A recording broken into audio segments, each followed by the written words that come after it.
Sableye, go now! Viva!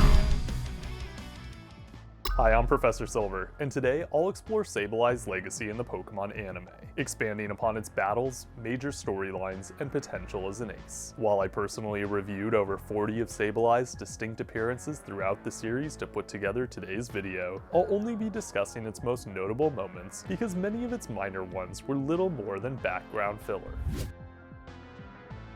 When it comes to Pokemon that Ash should have captured, Sableye is at the top of my list. It would have been the perfect wildcard addition to his Hoenn team. I appreciate that Ash got Glalie that saga, but I firmly believe that Sableye would have been the superior choice. As a huge horror fan, I love the darkness Pokemon's razor-sharp teeth, gem-like eyes, and gremlin appearance. Beyond its looks, its combination of ghost and dark typing would have lent itself to stellar battles, and it would have offered Ash two types he had yet to own at that point in his journey. Alas, despite various Sableye bonding with Ash, none of them joined his team. In order to truly grasp the potential of these missed opportunities, let's review how Sableye was first portrayed in the series. Technically speaking, Sableye debuted in Pokemon Chronicles, a spin-off series that revolved around the supporting characters that Ash met in his journey. Sableye appeared 3 times throughout Chronicles, each time as the ace of Team Rocket's Cassidy. Cassidy used Sableye alongside her partner Butch's Mightyena, much like how Jesse and James regularly paired together their Arbok and Weezing. Sableye and Mightyena were similar to the poisonous duo in that they were almost always doomed for failure. Their position as villains meant that they had to lose. Move-wise, Cassidy Sableye knew the attacks Scratch, Fury Swipes, Focus Punch, and Shadow Ball. While it never won a battle, it was easily as powerful as the average gym-level Pokemon. During Sableye's debut in the episode Oaknapped, it scratched Richie's Pikachu Sparky and Focus Punched his Tailo Rose. Due to its villainous destiny, however, it then fell to Richie's Charmeleon Zippo's Flames and Sparky's Electricity. Sableye's second Chronicles appearance ended in pretty much the same way. Alongside Mightyena in the episode A Date with Delcatty, it lost to Misty's Corsola and Casey's Meganium. It put up a great effort with Fury Swipes and Shadow Ball, but missed both attacks and fell to Spike Cannon, Tackle, and Solar Beam. In Sableye's final appearance in Chronicles during the episode Love Disc is a Many-Splendored Thing, it covered Cassidy's escape with Shadow Ball, revealed it couldn't swim, and lost to Misty and her sister's Love Disc. All in all, Sableye's stint in Chronicles was a memorable but flawed presentation of its abilities. Since Cassidy was a minor villain, Sableye got almost no character development. Rather than strengthen its legacy, its losses to Richie, Casey, and Misty's Pokemon reinforced the power of its opponents rather than itself. The losses highlighted how Sableye would have been better served with someone like Ash. As the hero's Pokemon, it would have received ample storylines and many battles. Sableye's main series debut in the episode Ready, Willing, and Sableye presented what could have been an excellent origin story for its capture by Ash. Much like with Squirtle, the writers portrayed Sableye as a mischievous trickster who loved pulling pranks. Furthermore, like with Squirtle, it only liked to scare people, not actually hurt them. When Team Rocket happened upon Sableye's cave home on Dewford Island, for instance, it took great delight in frightening them. That said, it ultimately let Jesse and James go after it had its fill of mean-spirited ridicule. After Jesse and James ran away, Sableye requested Meowth help in its pranks. It did so because it rarely got any company or made any friends. Unfortunately for Sableye, Meowth took advantage of the Pokemon's loneliness. He manipulated it into catching Max, May, and Torchic, licking Ash and Brock, and getting Pikachu to fight Corphish. Eventually, Sableye doubted its friendship with Meowth after May claimed Meowth was just pretending to be its friend. It ultimately ended the relationship after Team Rocket destroyed its cave and revealed the truth of Meowth's deception. Thanks to the revelation, Sableye changed sides, helped Ash escape the cave-in, and assisted in blasting off the trio. By saving Ash and standing by his side, it appeared Sableye would go on to join his team. Its following of Ash's orders to free Pikachu and Corphish made it look like the two would make for an excellent battling duo. After Sableye blasted off Team Rocket with Nightshade, however, Ash bid it farewell without once considering whether it wanted to join his team. Ash's rebuke was a strange one, as the crux of the story was that Sableye only acted out because it wanted friends, similar to Haunter. Joining Ash would have alleviated all the Pokemon's problems forevermore.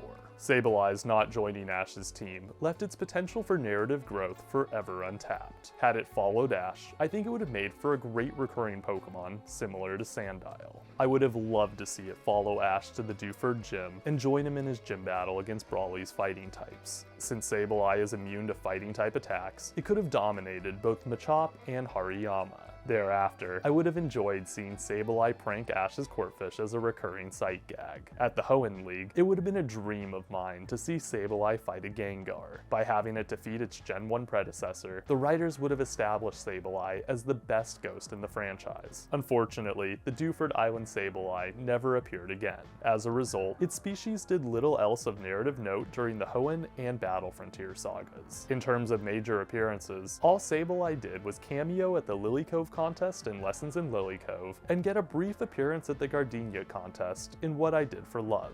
Even though nothing ultimately happened with the Dewford Island Pokemon, Ash became great friends with a different Sableye in the black and white film Genesect and the Legend Awakened.